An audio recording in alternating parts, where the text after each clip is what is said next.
superalimentos. É muita coisa ou alguns que são bem consistentes?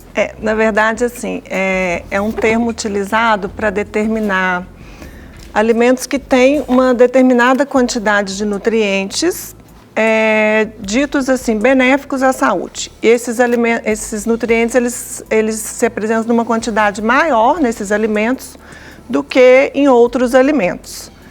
E aí a gente tem uma gama de alimentos. Então a concentração de riquezas, vamos dizer assim, nesses referidos alimentos é maior do que em alguns outros? Isso, exatamente. Para a gente entender. Exatamente. E agora eu pergunto para você, como que esses superalimentos, eles podem nos ajudar no seu consumo, no encontro, o que eles nos produzem, energia para o dia a dia ali? Vai depender, na verdade, do tipo de nutriente. Do alimento e do nutriente que contém, né? Mas a maioria, sim, eles são compostos por nutrientes antioxidantes, vitaminas, minerais, compostos fenólicos, fibras, ácidos graxos, como ômega 3, e que trazem benefício à nossa saúde.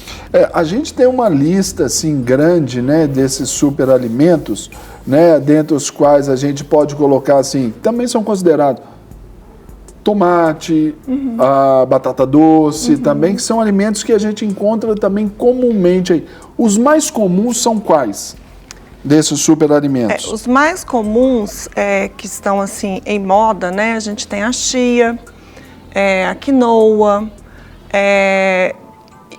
na verdade, assim, é uma gama de alimentos, mas os que estão mais em moda, né, são, na verdade, esses, além de cogibel e as frutas com coloração mais intensa. O que precisa, assim, na sua composição, de conter nesses produtos para ele ser considerado um superalimento? Determinados nutrientes em quantidades maiores. Por exemplo... Vamos falar aí, então, você citou sobre a chia. A chia, pois é. A chia, ela tem uma quantidade maior de fibras, ela tem aproximadamente 30% de fibra, e é um tipo de fibra que é solúvel. Ela absorve água, ela chega a absorver 27 vezes o seu peso em água. E esse tipo de fibra, ele traz benefícios desde aumentar o volume fecal, melhorando o funcionamento do intestino, evitando câncer de cólon. Ela diminui a absorção de colesterol, então diminui o colesterol sanguíneo. Ela faz com que a absorção de glicose seja mais lenta, então é interessante no tratamento do diabetes. Causa saciedade. As fibras, por exemplo, a questão das fibras e esse número considerável, são 30%, né? Esse percentual muito alto. Também, por exemplo, as questões intestinais são boas, né? Sim, são boas. A fibra solúvel, no caso da chia, ela ajuda a aumentar o bolo fecal e faz com que o intestino funcione com mais naturalidade. Naturalidade. Agora, você disse aí sobre a saciedade, que isso é importante também, porque dando essa questão da saciedade, uma dieta rica, claro, também pode ajudar até a emagrecer também. Ela ajuda a diminuir o apetite, né? A comer um volume menor de alimentos. Porque ela forma um gel no estômago e faz com que a gente fique saciado com menor quantidade de alimentos, consumindo uma menor quantidade. O consumo mais objetivo ali da chia, ele se dá de que forma? A chia, na verdade, ela se apresenta de diversas formas. O grãozinho de chia... Que é bem pequenininho, bem pequenininho, uma bolinha, né? Bem pequenininha. E a farinha de chia. Então, o grãozinho a gente pode utilizar em salada, em frutas, no leite, no iogurte.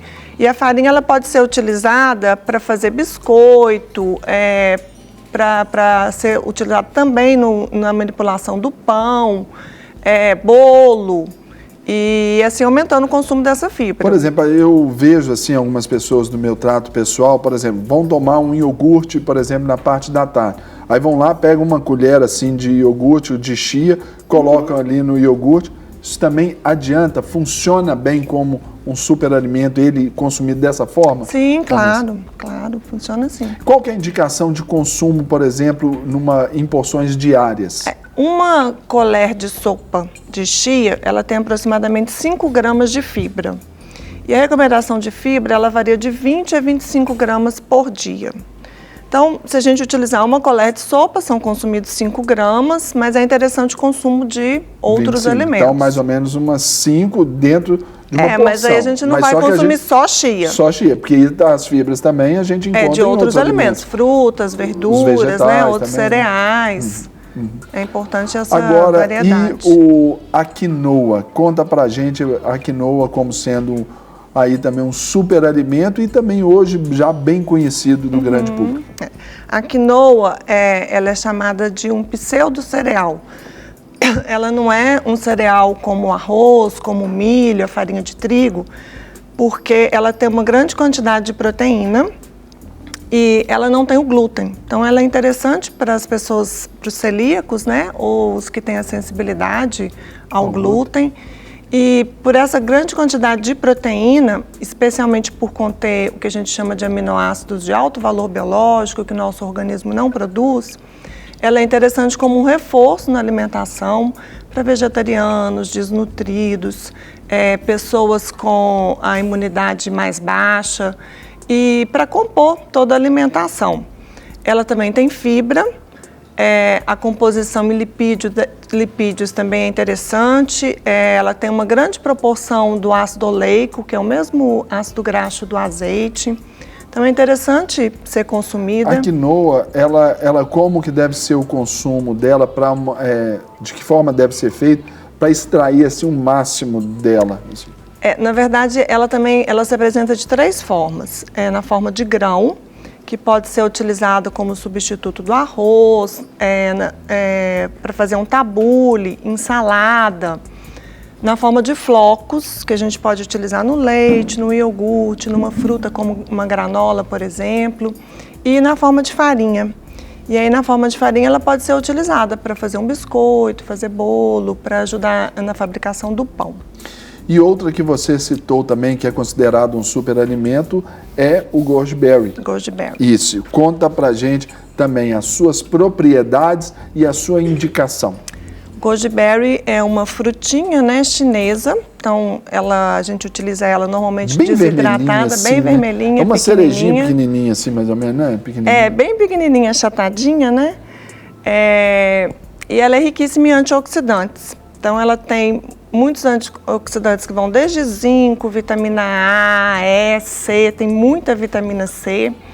E ela tem os carotenoides, que são especialmente a zeaxantina, a luteína, licopeno. E todos esses antioxidantes, eles ajudam a diminuir os radicais livres no nosso organismo e a prevenir vários tipos de doenças. Para receber todas as novidades do canal, inscreva-se e se curtir o vídeo, clique em gostei. Aproveite para acompanhar a Rede Super nas redes sociais.